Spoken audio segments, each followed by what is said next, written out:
5, 2, 1, showtime. What's up, y'all? Another episode, Kicking the Bobos, Shooting the breeze. Feel Better TV with my guy Rico Chill with 3 L's. We gonna switch it up today. We gonna be a little more lighthearted. It still may delve in some of the topics, in some political, some ways. Excellent. But we're talking about entertainment industry. You know, the pioneer black entertainers that we had recently.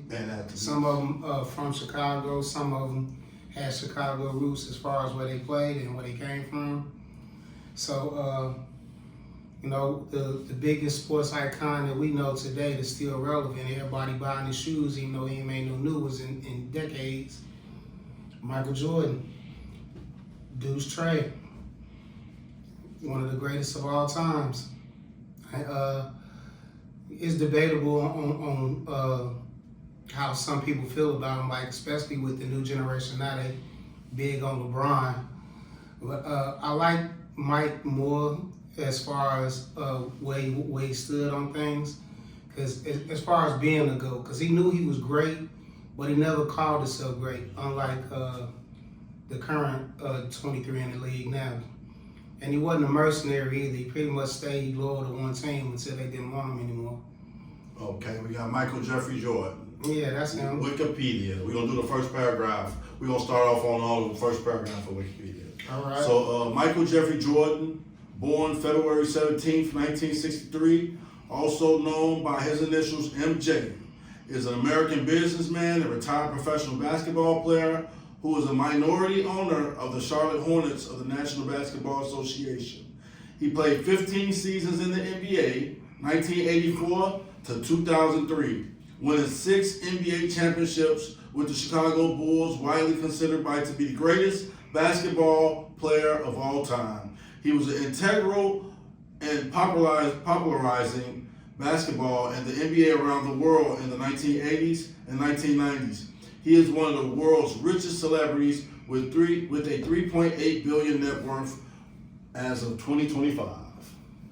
And the thing about Mike, you know, a lot of things he touched turned to gold, except for, you know, his basketball team. But that's another story, because like he brought Nike out of nowhere, and like now they're one of the top shoe brands in the world because of his face. Well, his Adidas and Converse was leading at that time. Yeah, right. And he basically shut them down, because like now, I think Nike owns Converse now. They bought out Converse, but I think Adidas and Reebok, they combined, because when they wasn't selling shoes like they was to the tune of Mike. Yeah. And then like Nike had a lot of diverse shoes too. Like they were the popular brand, like Air Max and the Shox and all of that. I want to ask you a question though about Michael. They said he is one of the world's richest. Okay, they said widely considered to be the greatest basketball player of all time. Do you think that's true, that Michael Jordan is the greatest basketball player of all time? No, I don't. Okay, and why? I'm more on old school things. I mean, like, I'm not taking nothing away from him, because, you know, That's a big title, though. That's a big title. A big title say the greatest player of all time. That's the thing about it. Like I said, I look at older players that played before him and during him, because you know, a lot of people consider Kareem to be the greatest. You know, and in my eyes, because like now it's so easy to do triple doubles. I was a big Oscar Robertson fan, so he was the greatest to me. And I think because the era that he played in and the time that he played, he didn't get his just due. He did win a championship with Kareem in Milwaukee, but they pushed him out after that. I'm sure a lot of people disagree with you out in the Chicagoland area. And all those America, so and in the world disagrees with you, Mr. Feel Better. That's just my opinion. You know, everybody entitled to that. But you just don't go off the status quo. You got your reasons on why you feel the way you feel. Yeah, because like I said, the time that Oscar Robertson played, he was the first player to average a triple-double in the season. You know what I'm saying? I just think that all around, ball handling, defense, shooting, championships, defensive stats, And I Mike just look at the held era that 3-point Oscar contest. Robertson played in. I think he got pushed out the league. Well, we don't talk about eras. We just talking about all time. One era. I still go with Big O. In his era, he might have been the greatest. Yeah, and I still go with Big O. Okay. Not to take So, nothing away from Mike. in reference to Mike, do you look at how he support? I think he did support. I remember going to this Boys and Girls Club on Madison, Mm-hmm. and he would be, in the area. You'll see him every now and then. And it's funny too, when he first got in the league, he used to get his haircut at Price's on Madison. You ever been there? It's in the 4100 block of Madison, right off of Keeler. But when he first got in the league, he was getting his haircut right there. And I used to get my haircut there when I had hair. Yeah. So he was a part of the people. They say he even played in Melodies or something. One of them was somebody did put his layup on the board and he got mad and came back and scored like crazy. He came over to the area playing ball in the hood. So there's some stories where he would be out and about, but he would love challenges. And that's what everybody say about him as far as teammates. I think his story is amazing. Only knock I have on Michael Jordan is basically being the basketball owner for him with the Bobcats and eventually the Charlotte Hornets. I think he didn't do a good job as far as being a GM and an owner, and I thought he did a disservice to black people by selling his majority stake in the team, because true enough, make money how you make money, but as far as representation, that would have been a better look, because he was the only majority black owner in the NBA team. in NBA, because we don't have one in basketball. I think Jay-Z got like a .00. That's minority stakes, though. They're not really decision makers. Yeah. But we don't have one in the NFL. We don't have it in baseball. So that's why I say the representation part of it. I wish he wouldn't have did that, but everything will come around again. It'll be another chance for somebody else to do it. I got no issues with him. I know that he's not really a political person. He's a personal guy. He stays to himself. He got family, 2 families. So that's pretty much how it is with most of the entertainers and athletes. Is basically they don't want to disrupt fan bases. Which is basically anybody that don't look like them. You know what I'm saying? Yeah. They want to make sure that they keep them buying their products and coming to games. Yeah, they gotta be safe for people to trust in, their product. They gotta be okay with the majority of Americans. Right. So we're gonna move on. I know Michael Jordan is a long topic. We got more to go. So we're gonna go to the next one. You ready for the next one? Yeah. Let me go ahead and take this one. Okay. We got, I didn't know this, but his middle name is Gerard. Okay. Iron Mike Tyson. Okay. Michael Gerard Tyson. He was born in 1966. He was the nickname Iron Mike, or Kid Dynamite, in his early career. Later known as the baddest man on the planet. Tyson is widely regarded as one of the greatest heavyweight boxers of all time and one of the most intimidating men in boxing history. He reigned as undisputed world champion from 1987 to 1990. He won his first professional fight at 19. He won his first 19 fights by knockout, 12 of them in the first round, claiming his first belt at the age of 20. Tyson holds the record for the youngest boxer ever to win the heavyweight title. He's the first heavyweight boxer to simultaneously hold the WBA title, the WBC title, and the IBF title, International Boxing Federation, as well as the only heavyweight to unify them in succession. The following year, Tyson became the lineal champion when he knocked out Michael Spinks. I saw that fight. You saw it? Yeah. Was you excited? Was it an exciting fight? I was like, it was- 30-second fight? Right. That was when everybody was mad. Dude. Oh man, you paid all that money. Pay-per-view was a monster. Man, you What paid was all this? that money. This was in 1990. So I was just starting 8th grade. Yeah, them Tyson fights was real tricky, man. You walk to the bathroom, the fight over. Right. But that was a crazy fight too. I think that was the first time I ever saw a professional fight live. Yeah. 'Cause, growing up, Muhammad Ali, he was the champ. So that was my favorite up until Mike came around. And I think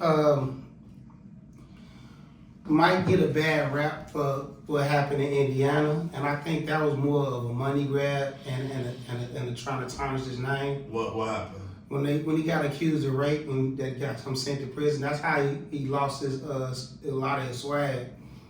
Because I think it was a woman that was just trying to take advantage of the situation. But not saying I know Mike, but 2 in the morning. Right, I just don't see no woman coming to somebody's room just to play. You know what I'm saying? And that's the weird part about it. So Mike don't like talking about it himself, which is I understand that. Yeah, there's a lot of more stuff you can talk about too within the ups of Mike. He had a lot of ups. Yeah, Coming from his background. I just saying that after all of that happened though, it was really tough for him to get back to where it was. I think he should have been more than what he was. Even not saying that he wasn't great, he's still one of the greatest. What was his trainer name? Gus D'Amato. Yeah, I think that was a factor with him. Yeah, him losing him. Yeah. And then Don King being on his ear too. Don King was around with a lot of boxers. Yeah, but like when you in your prime and you on top of the world, you're not paying attention to somebody coming at you like that. You just don't think that it could happen to you. Being on top of the world, somebody do that to you, they respect me. They won't steal from me. And that's a lot of the problem with some of the athletes that we have now. They make so much money that they don't keep track of it, and then once their careers are over with, unless they buoyed themselves like Mike did with other endorsement deals and whatnot, they wind up being broke. Only 1 out of 7. I talked to my son today. He do with Chase. They got a program for athletes. Okay. 1 out of 7 only keep their wealth. 1 out of 7. So they got a program for athletes so they can be able to invest their money properly inside getting these big deals. Right, and I think that I'm an advocate for that too, because it's tough to see somebody that most of the times they came from nothing to be on top of the world and then lose it all after their career over with. Yeah, just because they didn't have basic information and knowledge to make a decision that's very informed on. It's not even that. I think a lot of it is just being flashy, just spending it as soon as you get it. And people want more and more from you. Like right. everybody want a house, family a car, members want this and that, and all of that, these quick get rich quick schemes. And everybody getting married, want you to fund. That's what happened with Allen Iverson. He was basically couldn't say no to everybody and wound up losing a lot. But what saved him was that deal that he did with Reebok. He did a lifetime deal, something like what Derrick Rose did. Yeah. With Adidas. So do you think Michael Tyson was the greatest boxer ever? I'm go with Cassius Clay. Okay, that's the next his mama guy. called him Cassius. I'm gonna call him Cassius. No, I'm gonna call him Muhammad Ali because I respect his views. Muhammad Ali. So we're gonna go into the next guy, Muhammad Ali. This is Muhammad Ali. I don't know if you can see him, but that's Muhammad Ali. Oh, that's what he looked like? That's what he looked like, if you don't know. Muhammad Ali, born Cassius Marcellus Clay Jr., January 17th, 1942 to June 3rd, 2016. Was an American professional boxer and activist, a global cultural icon, widely known by the nickname The Greatest. He is often regarded as the greatest heavyweight boxer of all time. He held the Ring Magazine heavyweight title from 1964 to 1970. Was the undisputed champion from 1974 to 1978. And was the WBA and ring heavyweight champion from 1978 to 1979. In 1999, he was named Sportsman of the Century by Sports Illustrated and Sports Personality of the Century by the BBC. That's the first paragraph. We good. That's good. Like I've been a Muhammad Ali fan since I was a short. Man, I met him at the airport, man. Shook his hand, man. It was an honor. I mean, he had Parkinson's, and they gave cards out, and they always show hospitality to people that loved him. They always let people come up to him and talk to him. He was a people's man. He was a people's champ. You can't get around that, man. A people's champ. He cared about the people. He cared about the welfare of the people. And it's crazy at how revered he was after the fact, but during his career, they really hated him because of his stance on the Vietnam War. And his religion. That too. So it's a lot of Especially factors. him And he wasn't quiet.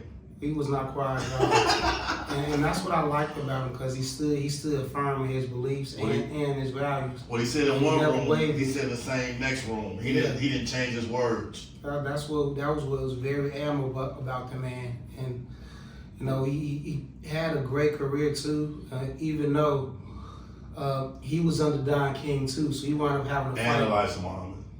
So I got like this thing where, you know, I wish he would have treated Malcolm a little better toward the end. And he regretted it himself that him and Malcolm wasn't on good terms when he left.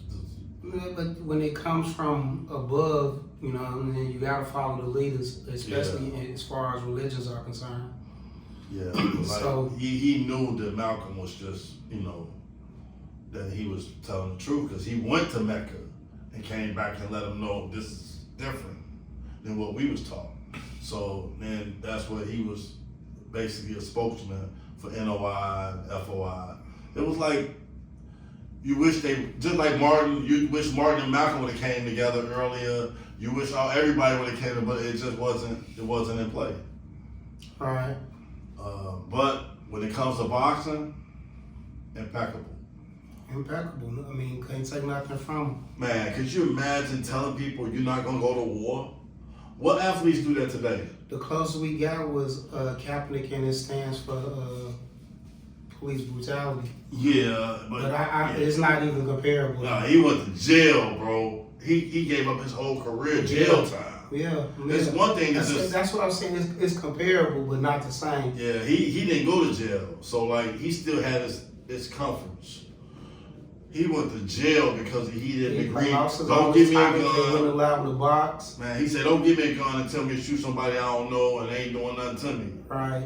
And now that was a dope stance that he had too, because you know, speaking of the climate that we got today, we got a lot of people that's fighting wars that we shouldn't be fighting. Yeah. So it's great to see people take stands like that, but you don't see drafts for wars like you do at that time. So that's one of the good things too.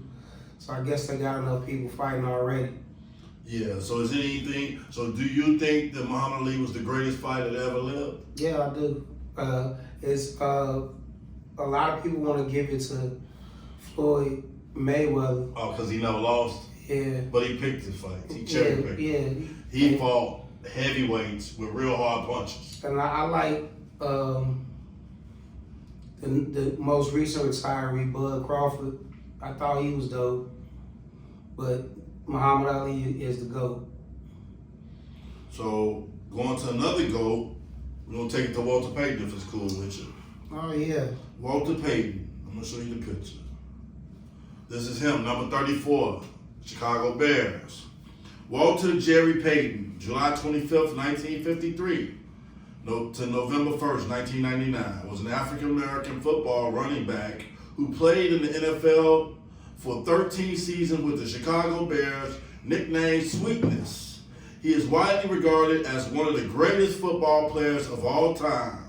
Payton began his football career in Mississippi and went on to have an outstanding college career, Jackson State playing for the Tigers, where he was named Little All-American twice. He started his professional career with the Chicago Bears in 1975, who selected him with the 1975 draft 4th overall pick. Peyton proceeded to win the 1977 AP NFL Most Valuable Player Award and won Super Bowl 20 with the 1985 Chicago Bears. He retired from football at the end of 1987 season, having rushed for at least 1,200 yards in 10 of 13 seasons in the NFL, with the 2 of those 13 being lockout shortened seasons. What you got on Walter? Walter is one of the greatest. What was so distinctive about him? He was a bruiser. Like you couldn't take him down. It was hard to take him down. He'd drag half the team. Man, and then he his legs probably about this big. This was in the era when football was football. So he was giving just as much as he was getting. He was getting hits. Yeah, and he was giving hits too. Like people didn't want to go against him. Yeah, so you tackling him, he ended up running you over. The one regret I got is that our coach Mike Ditka didn't give him a chance to run a touchdown in the Super Bowl. Oh, okay. That's and I think Ditka is the reason we only got one Super Bowl, because that was an awesome team we had. We should have at least got 2. Yeah. Because we lost in '84 before we didn't get to the Super Bowl in '84 with one of the greatest teams ever. Yeah. With greatest defenses ever, and they came back and did it again in '85. Maybe that's gonna happen again. In '86, they should have won again, but that was again. I think it was a lot of Mike Ditka being too full of himself, thinking he was bigger than the McMahon team. didn't even listen to him half the time. Right, and that's I appreciate it for that, the punky QB. But I think I think with Walter Payton's rushing style, and he wasn't just a rusher too. He threw touchdowns. He called passes too. Yeah. So he was one of the greatest players I ever saw. The only thing about it, and like you wouldn't catch nobody want to take his nickname now in today's climate. Yeah. I don't think nobody would want to be Sweetness in this day and age. Nah.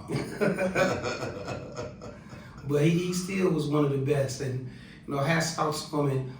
And you didn't know he was as sick as he was, because he passed like soon after his career ended, from cancer. Yeah. But he's still one of the greatest, soft-spoken, well-rounded man. I mean, and he talked with candidates. He talked clearly to people. Right. Directly. He really listened to you and responded directly to you. I think I was watching a movie called The Shuffle, or a documentary about the Super Bowl Shuffle. He was one of the people that because nobody really wanted to do it, but they got Walter Payton on board, and he got everybody else on. So, and you had teams try to copy that, but that was a bold statement that they did, saying they're going to win the Super Bowl before the season even ended. Well, we got a next one up that's a runner-up with him. The next one is Jim Brown. That's the greatest running back I've ever seen. The next runner-up, we're Because going to go he with Jim left the Brown. league. Let's go. Go ahead. James Nathaniel Brown. February 17th to 1936 to May 18th, 2023. Was an American professional football player, civil rights activist, actor, and played as fullback for the Cleveland Browns in the NFL from 1957 to 1965, widely considered one of the greatest running backs of all time, as well as one of the greatest NFL history players. Brown was selected to Pro Bowl, All-Pro team every season he was in the league, and was recognized as the AP NFL Most Valuable Player 3 times, and Brown won an NFL championship with the Browns in 1964. He had the lead in rushing yards, led the league in rushing yards in 8 of his 9 seasons, and by the time he retired, he held most major rushing records. In 1999, he was named the greatest professional football player ever by the Sporting News and Associated Press. He's another bruiser. We couldn't take him down. He was a monster on the field. What made him like that? Was it weights or eating cornbread? What was He it? was a country boy. Dang, boy, you can't take us Just down. like Walter, because he was from Mississippi too. Oh yeah, you can't take him down. But what I consider him to be the greatest running back of all time, because when he left the league, he only played 9 seasons with one team, just like Walter Payton. And when he left the league, he held that rushing record for years. Walter Payton was the one to take him down. Yeah. You know, and he played in the era when I think they was only playing like 12 games in the season. Yeah. And he did that for 9 years. And when he left, he still had juice in the tank. He still could have been playing. It was just that he wanted to be an actor too. And in them days, the owners wanted you to do one thing and one thing only. Yeah. So they gave him a choice, either No double dipping. either you play football or you act, and he quit. And he quit on top of his game. Became a great actor too. You know, I liked him in the blaxploitation movies that he did. I especially like that recent one with Malcolm. One Night in Miami. Yeah, that was nice, man. That was nice. I like that one. Yeah. And I didn't know they came together like that. Nobody did. With Sam Cooke, and Muhammad Ali, Malcolm Jim X. Brown, and Malcolm X. Yeah. That was I was like, wow. And they had conversations and like, man, they felt things, they seen things, they saw each other's pain and they see each other's hurts. That's amazing. We'll have to bring up Sam Cooke on another because he's another interesting character. We got a lot on here. Maybe that'll be the next part series. Yeah. We'll put the different names on here for the next episode. Right. Kareem Abdul-Jabbar. Ferdinand Louis Alcindor Jr. Hold on before you get to Kareem, because one of the other things about Jim Brown too, because you didn't know that, he spoke during civil rights. He did speak up for black people. And that was probably another reason why they didn't want him to be an actor too. He was too controversial. Controversial. Even today, they don't want controversial athletes that have a mind for themselves to speak about things that concern their communities and where they came from. That's not a thing you want to do. Even rappers, they don't want rappers to talk about it. That's a current example is Jaylen Brown for Boston Celtics. When they tried to suspend Kyrie Irving because his commentary on Israel and whatnot. Yeah. That's why there's certain subjects. And he was the I word you don't talk about. He was he is a player representative, so he spoke out about that. He sided with Kyrie Irving, and when he lost his sponsorship with Nike because of that. He took heat. And I'm sure he could sue him now, but still. How he came up with his own shoes. Yeah, he just, forget it. I give him all. You ready for the next one? Go ahead. Kareem Abdul-Jabbar, Ferdinand Louis Alcindor Jr., April 16th, 1947, is an American former basketball player. He played 20 seasons for the Milwaukee Bucks, Los Angeles Lakers in the NBA, and played college ball at UCLA as a center. A member of the Naismith Memorial Basketball Hall of Fame, Abdul-Jabbar won a record 6 NBA Most Valuable Player awards. He was a 19-time NBA All-Star, a 15-time All-NBA team member, and an 11-time NBA All-Defensive selection. He was a member of the NBA championship teams as a player, and 2 more as an assistant coach, and was twice voted NBA Finals MVP. He was named to 3 NBA anniversary teams. Widely regarded as one of the greatest players of all time, Abdul-Jabbar broke the NBA's career scoring in 1984 and held it until LeBron surpassed him in 2023. Somebody. Before we became Kareem Abdul-Jabbar, he was Lou Alcindor. Correct. And Junior. I know he was a junior, but he didn't lose basketball games until he got into college, and then he only lost one. He was a championship wherever he played from high school to college, and then in the pros, because he got his first championship with Big O in Milwaukee. Yeah, when I was a shorty, his signature move. The sky hook. Oh boy, you can't play with that. Stop it, boy. Hey man, everybody was trying that, and everybody couldn't do it like him. Not me, because I couldn't play. Right, but everybody couldn't do it like him. He was what, 7 feet? Oh, he was tall. Yeah, man, he was way up there. And 7'2" according to this, and 225. What's funny about it with him, he didn't change his name until Kareem Abdul-Jabbar until he got into the league because he didn't want any controversy with USC. Yeah. When he was playing there. He at the time he did speak on different topics as far as concerning the black community. I don't think he speak as much up to it now because I don't know. I guess he don't need to now that he rich. But I still look at Kareem Abdul-Jabbar as one of the greatest to ever play. You know, it's kind of sad how he don't get mentioned as a GOAT, but it's probably because he a center. There's not a lot of centers that get mentioned in that. But I appreciated him and his talents.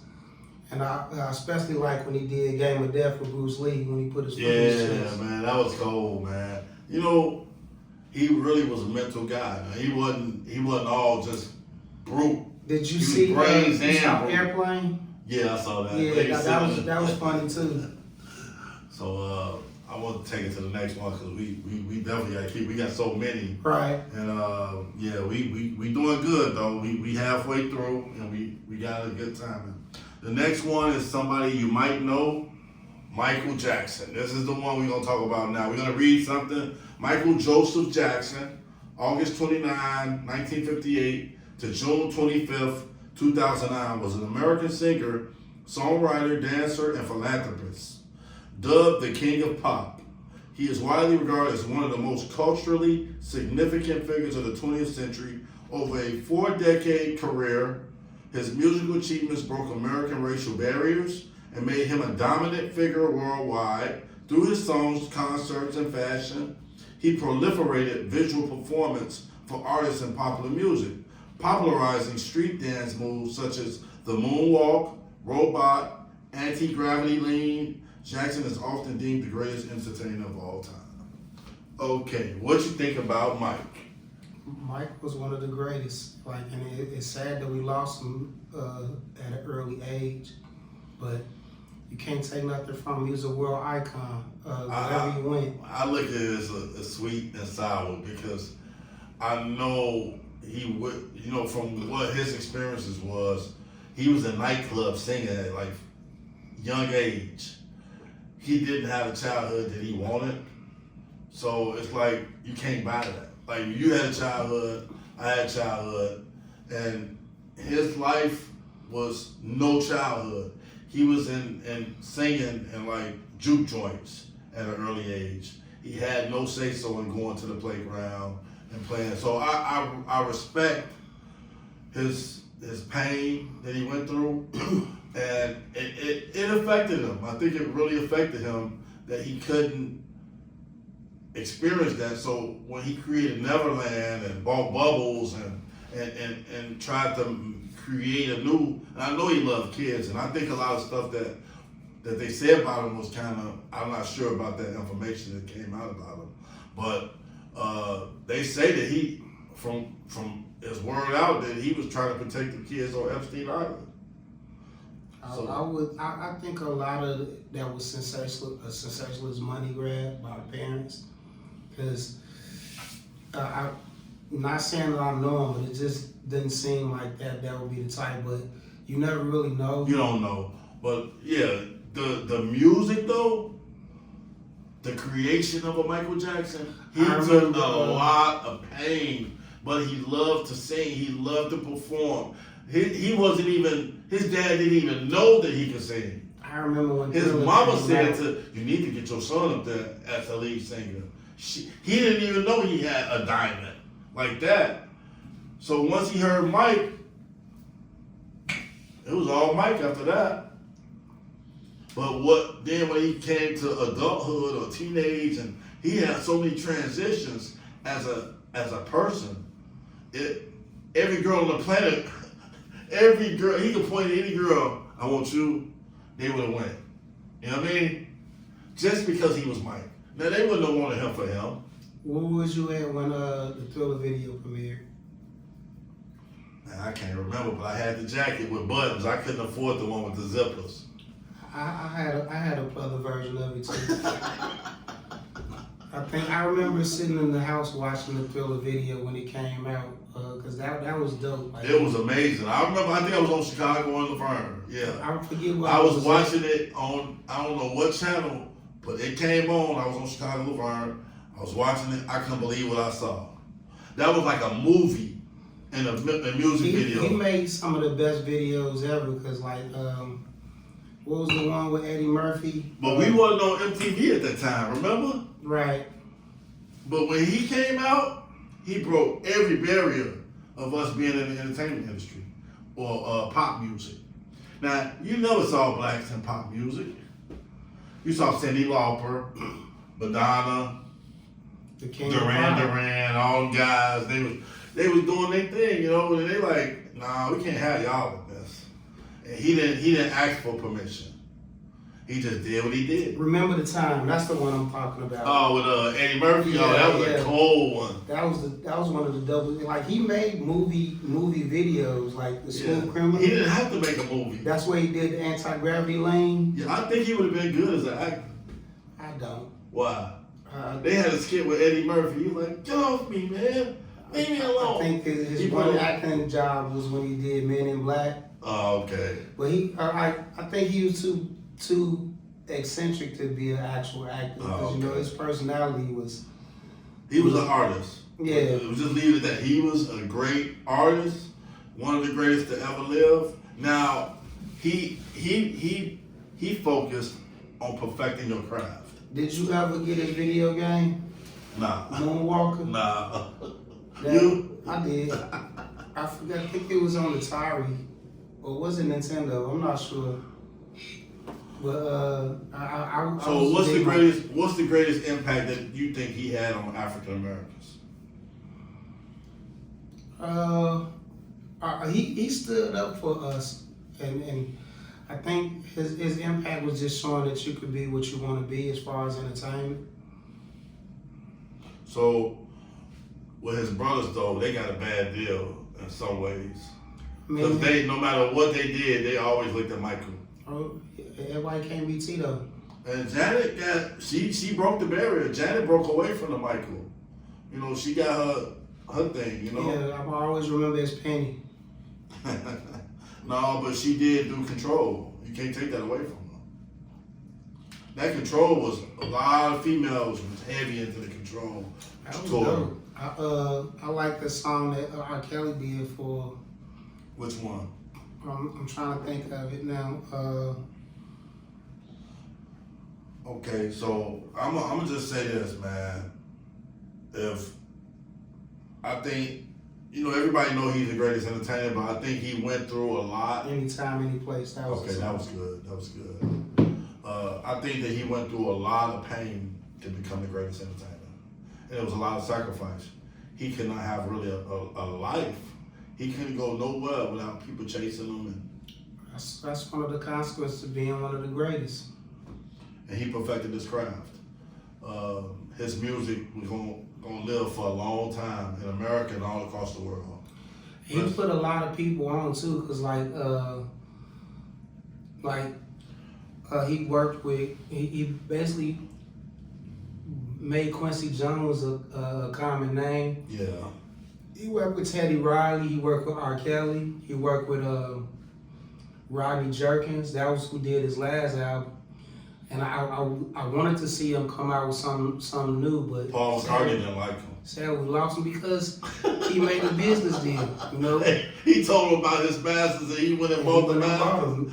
And I think that's one of the reasons why we don't see him, because he did that. He made so much money. And Sony. Yeah, he has so much publishing money off other people, not just him. Man.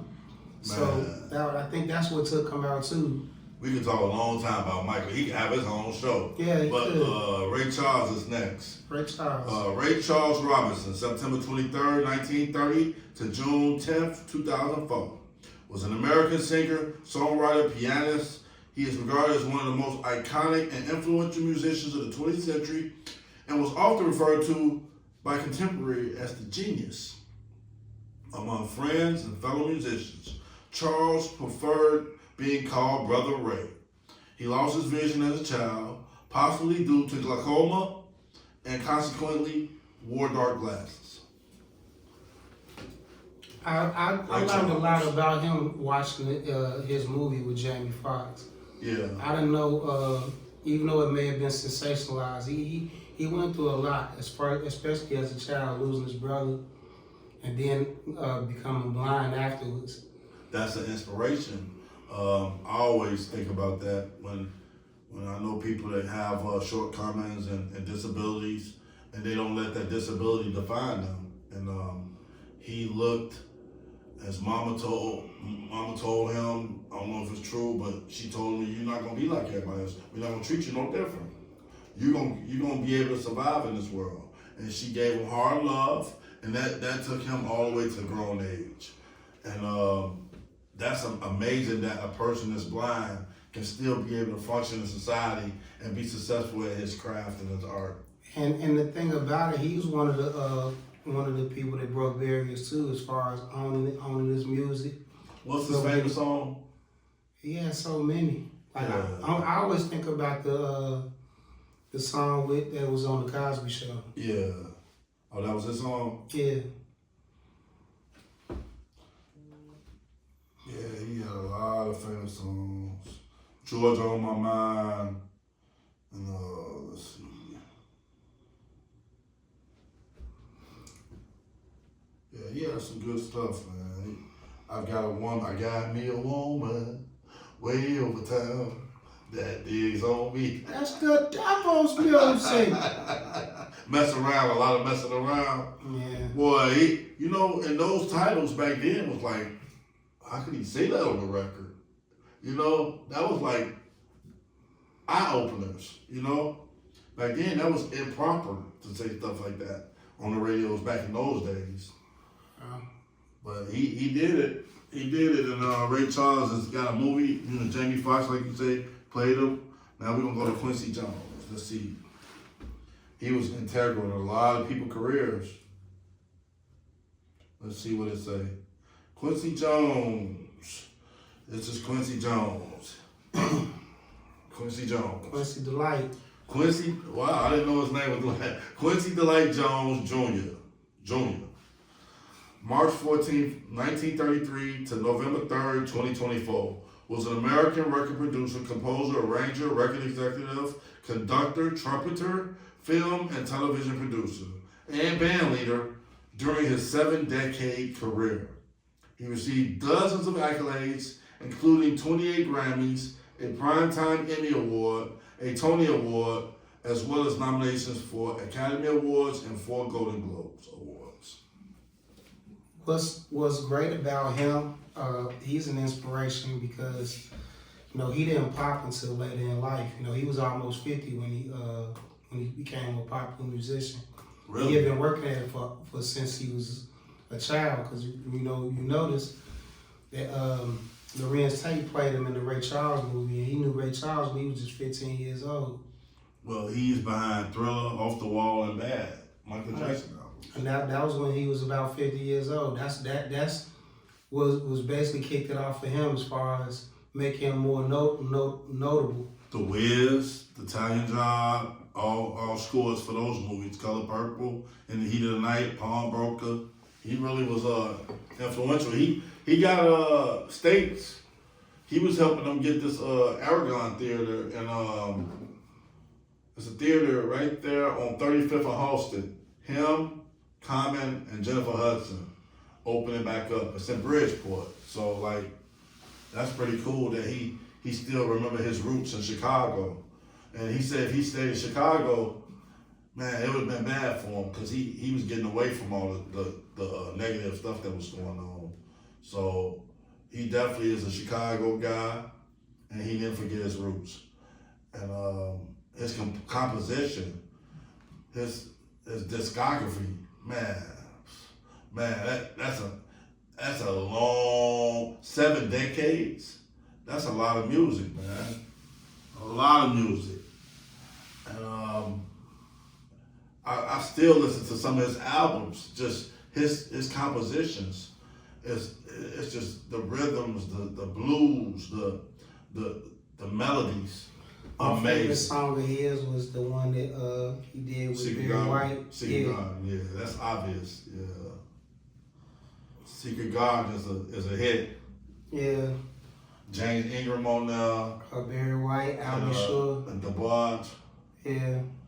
Yeah, that's pretty dope. That's a dope song to put together. Dope. He was really talented, and for him to have such a long lasting career and for it to pop so late, that's a testament to him never giving up. Yeah, he said that the only thing in his life, he said his kids, that's the greatest thing he ever felt. But the marriages, he been married so many times. He's like, his daughter is Olympian, Lolo. Yeah, I think Khadijah, right, is the one. Yeah, she was the one. That was who married to Tupac. Yeah, she was. I don't know if they got married or he was getting married. One of them. Yeah. And his other daughter, Rashida, she a comedic actress. And some of his daughters don't even come into public view either. Some people just stay out the way, Okay, let's see. Red Fox is the next one online, huh? That's another late bloomer as far as not getting noticed until he was a seasoned gentleman. Okay, Red Fox here. This is a picture of him. He even looked funny. He looked funny. Let's see. John Elroy Sanford. I didn't know that was his real name, Sanford. He said he named it after him. He named the show after his brother. Okay. December 9th, 1922 to October 11th, 1991. Better known by his stage name Red Fox, was an American stand-up comedian and actor, and Fox gained success with his raunchy nightclub act before and during the Civil Rights Movement. Known as the King of the Party Records, he performed on more than 50 records in his lifetime. He portrayed Fred G. Sanford on the television Sanford and Son, and starred in The Red Fox Show and The Royal Family. Like I said, he was another late bloomer. He came about, got his start, got noticed late in his career, because Sanford and Son, he had to be about 50-some years old at that time. Yeah, he was always saying, what was his wife's name? Elizabeth. Come and play it. They say he passed away like that. They thought he was playing. Right, and on the set of The Royal Family, that was the last show that he did. Wow. You gotta be careful what you play with, huh? Right. That might happen for real. Yeah, so Red Fox was with Malcolm X. You remember one of them was Chicago Red. Yeah, he was Chicago Red. Malcolm was Detroit Red. Yeah. So they worked on the train together, I think. Was that the train? Or in the kitchen together or something? What you said, I don't know. Yeah. I don't know that part of the story. I'm sure they had some real good conversations. I'm gonna let you know that. Because Malcolm wasn't quiet and Red Fox wasn't quiet at all either. Red Fox, when you think of his comedy and you think of his stand-ups, what distinction do you see in his stand-up? He was a great storyteller. I like what he did with his comedy, even though it was raunchy. He involved a lot of. He was good at getting stuff across, and I really appreciated how he did that. And he was actually a reference point for me when I called myself being a stand-up comedian. I wanted to try to be able to tell stories like him. I never really got good at it. You have to have a good memory to come up with that type of stories. Like some of the stories he was telling was like long-range stories. So like, I think Chappelle kind of picked up his storytelling thing, without the raunchiness, you know what I mean? Because Dave Chappelle can tell a long story, and you be like, man, when are you gonna get to the punchline, And that's how Red Fox was. You didn't know when the punchline was gonna come. And I didn't know he did as many albums as he did, and that's what's funny too. Like, you don't hear about comedy albums like you did before. Yeah. I remember I used to listen to some of him and Richard Pryor. When he gonna come up later on the list too. Yeah, we got him next. So that style of storytelling was Red Fox, but we gonna read about Richard Pryor now. But Red Fox was a major comedian. Yeah, he was on top with you like the Harlem Nights. Oh yeah. And what stood out of Harlem Nights? Hey, what stood out of Harlem Nights to you with Red Fox? Man, it was a lot with Harlem Nights. I like when in the beginning scene when they was getting robbed, he was like, "I'm gonna shoot you. I'm gonna shoot you." That old when he said, "I'll take your gravel voice ass, slow walking gravel voice ass, and go get my money. I'm gonna shoot you. I'm gonna shoot you. I'm definitely gonna shoot you. You ain't gonna shoot shit." Okay, we got Richard Franklin Lennon Thomas Pryor. This is Richard Pryor. Okay, he was born December 1st, 1940, and then passed away December 10th, 2005. Was an American stand-up comedian actor known for reaching a broad audience with his trenchant observations and storytelling style. He is regarded as one of the greatest and most influential comedians of all time. Pryor won a Primetime Emmy Award and 5 Grammy Awards. He received the first Kennedy Center Mark Twain Prize for American Humor in 1998, and he won the Writers Guild of American Award in 1974. Dope. If you want to go through his some of his stuff, his works, Grammy Award for Best Comedy Album, That Nigga's Crazy, Is It Something I Said, Bicentennial Nigga, Richard Pryor Live on the Sunset Strip, Richard Pryor Here and Now, Live and Smoking, Live in Concert, Mel Brooks,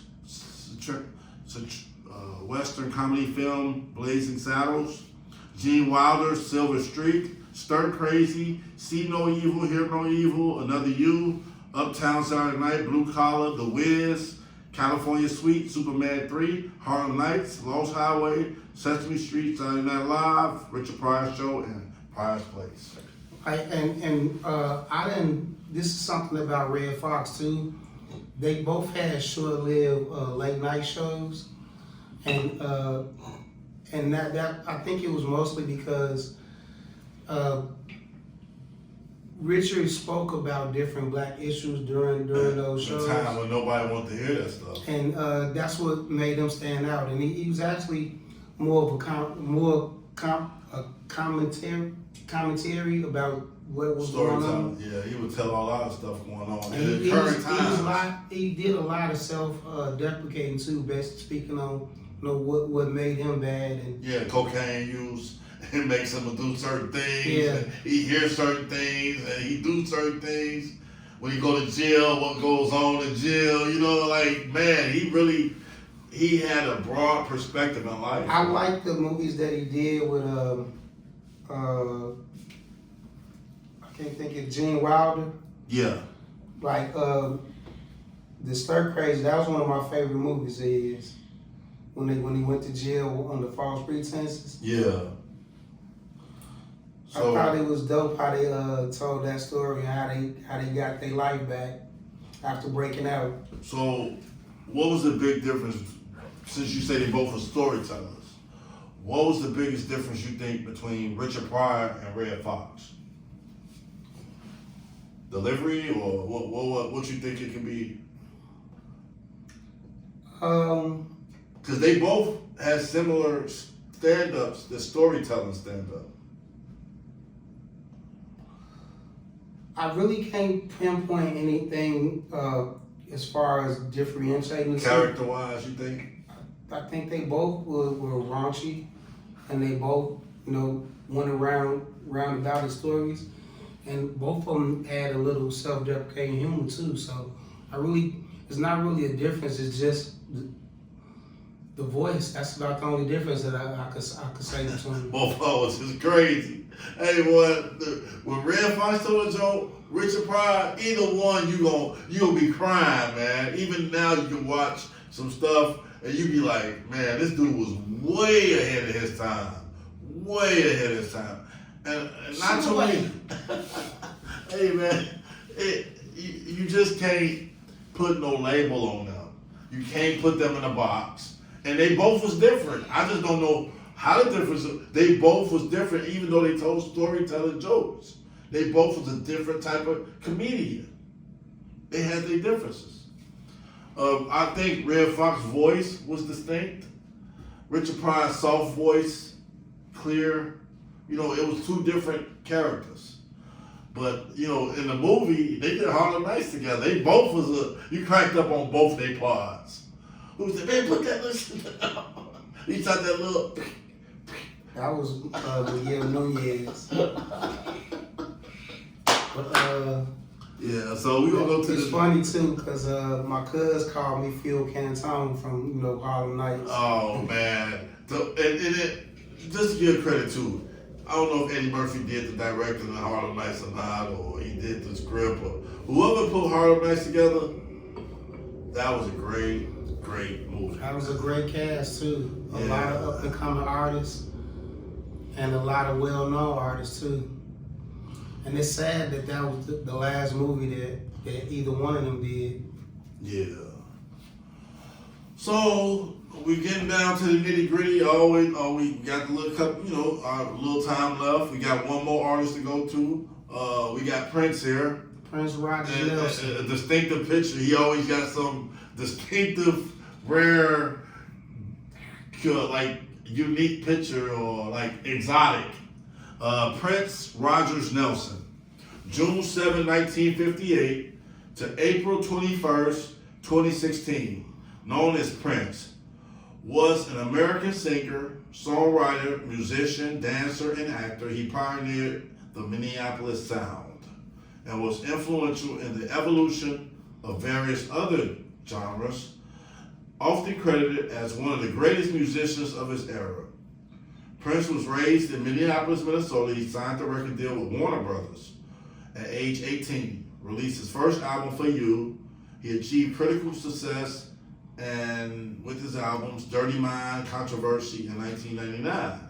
Prince became the first singer to simultaneously have a #1 film and album single in the United States with Purple Rain. Purple Rain. So when and the year's best-selling single, When Doves Cry. And the album recorded with his new backing board of the Revolution in 6 consecutive months atop the Billboard 200, won Academy Award for Best Original Song Score, so he got an Oscar. Wow. And after disbanding Revolution, Prince released his first independent double LP, Sign of the Times, widely considered his greatest work and one of the greatest records in music. What do you think about Prince? Prince was one of the dopest. Speaking of him and Rick James, they had a competition going with each other. But and I'm a funk person too. I don't think it's a competition. I think he did get some of the style of Rick James. You know what I mean? I think he did adapt and use some of his style. I would say, but you could say that of most artists, they get it from somewhere. And then I think Rick James got his from Jimi Hendrix. I would say that sounds. So like it's just like R. Kelly and Aaron Hall. It was people see others and they want to emulate it. So like you don't know for sure if they getting the whole style, but they got a little bit. Michael Jackson got people like James Brown. It kind of like it's a rite of passage almost. You see that style and you take it and make it your own and you add more. And that's what we got today, some of the greatest entertainers that ever lived. My favorite Prince song is Diamonds and Pearls. Man, I like a lot of Prince songs, man. Red Corvette, Purple Rain. 1999.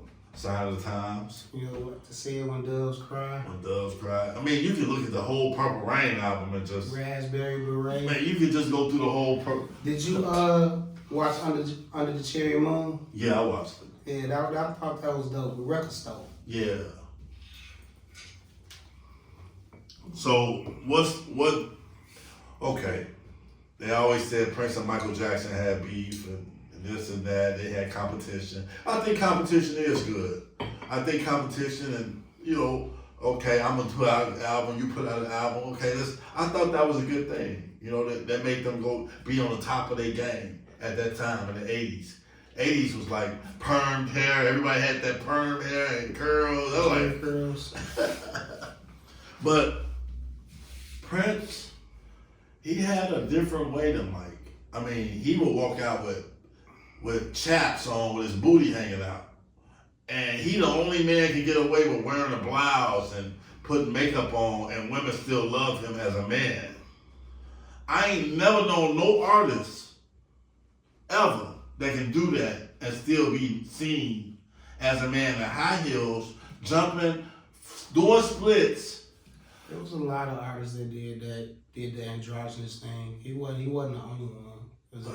He was respected as a man doing like David Bowie and some I of the other, got the face. right, some of the other artists, English artists too. Man.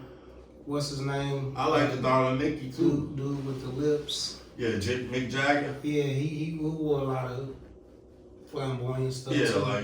like exotic, weird, eclectic fashion. But overall, Prince had this thing. I like that one skit. Not skit, but this one Dave scene. Chappelle. No, I like this one scene where James Brown saw Michael Jackson and invited him on stage, and then Michael Jackson whispered, and James Brown, Prince out there. And then Prince came on stage and started doing his thing, but Prince was embarrassed. He didn't like to be called out. When he was performing, he wanted to know he was performing. Did you see his guitar medley when the guitar sings, when the guitar cries? Nah, He did that with Tom Petty. I think Prince was one of the most talented musicians that we ever had, and he was self-taught with a lot of things too. He played everybody that in his band. He played horn music too. He knew their role and he knew how to play their instruments. He did a lot of music for other people too. Like The Time, that was his group. Like he came up with all of that. Like more is sad that with his passing, Morris Day can't perform that no more. They said it was another one. They said it was another guy that was supposed to be, instead of The Time, it was gonna be another. I think it was Alexander O'Neal was supposed to play that part in Purple Rain, but it ended up being But that was a dope. He was really really talented because it's a Shaka Khan song that he did that put out on. I'm looking it up now. I was looking up the songs that he wrote for other artists. Yeah, it was so many, and with Prince, by him being first of all, I'm gonna say this too. Michael Jackson and Prince grew up as Jehovah's Witnesses. They was in the basement. Well, I know Prince was in the basement, and he made a lot of music, and he had a lot of imagination, and he saw how he wanted things to be in his music career, and he went for it, and he became one of the greatest artists ever. I'm gonna list a few songs they did for other artists because and a few of them I didn't even know. Like I didn't know he did Nothing Compares to You with Sinead O'Connor. He did Manic Monday, which was a pop song the Bangles did. Just another Manic Monday. Yeah. But the song that I was talking about was I Feel For You, the pop rock song. Yeah, that's a big one for Chaka. Chaka was, man, she wasn't playing.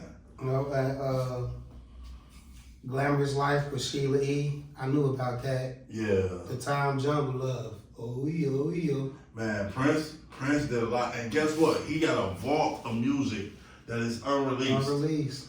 That's like so many songs for the next 1,000 years, 100 years from now. A big impact too, because like the artists that came out under him, like I said, The Time, The Revolution. He had 2 versions of that. Vanity 6, which with Apollonia. Yeah, Sheila E. And then Apollonia came out as her own artist.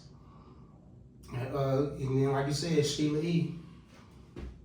And he played basketball, according to Dave Chappelle. He had a big stand against the music industry too, because he didn't like not being able to own his music. Yeah, they made him. I heard a story that Nas told about how he wanted to work with Prince But Prince asked him that he owned his own masters, and when he told him no, he's like, come back to me when you do own them. So yeah, we got down to the last of it. We did 12 athletes and entertainers today, and maybe next show we'll have another different set that we'll talk about. But this is an example of black excellence as top of their craft, top of an athlete craft, entertainment. So you really have to respect people's craft. This is major players in the society that we live in, the social constraints and things that they created that we do today. The moonwalk, Purple Rain, Michael Jordan shoes. 20-second knockout. Yeah, Muhammad Ali, float like a butterfly, sting like a bee. These things came from these artists. Pepsi and Ray Charles. Right. Man, you Richard Pryor, Red Fox, Quincy Jones, Kareem Abdul-Jabbar, The Hook. These things wouldn't even exist without these people that created this. Something out of nothing. This is the people that created it. Mike Tyson, knockout. The Hook. No, he did hooks. And uppercuts. He was deadly with uppercuts. He just had iron in his fist. Again, man, let's go on in this show, man. You say your last spiel, Well, a lot of time and work went into these artists' lives, and I want to big up them and the ones that are here, and my condolences to the families of the ones that we lost. And I greatly appreciate the contributions they made to society and our lives with what they've done as far as athletically and musically and entertainment-wise. So, this is gonna be my last on this. Appreciate your time. Like, subscribe, share, comment. Let us know how we feel. On the last note on me, I would like to say that there's 12 people here, and that's 12 different spectrums on talent, creativity, imagination, skill, practice, perfection. It's like a goal. You gotta burn it to get the best of it and get the best of it. So they've been burnt, they've been tried, they've been tested, and they came out on top. And that's what we want to put forth out the message that if you ever want to be on top, keep practicing, keep your mind right, and stay positive, and it will happen. Whatever you want to do in life, you can do. So again, Feel Better TV. Feel Better TV, that's my Instagram too. Kicking the Bobos. Kicking the Bobos. And Shooting the Breeze, Rico Chill on Instagram, TikTok, Facebook, YouTube. All right, that was a nice show. Y'all. Yep. Wow. Shake and bake. Yes, sir.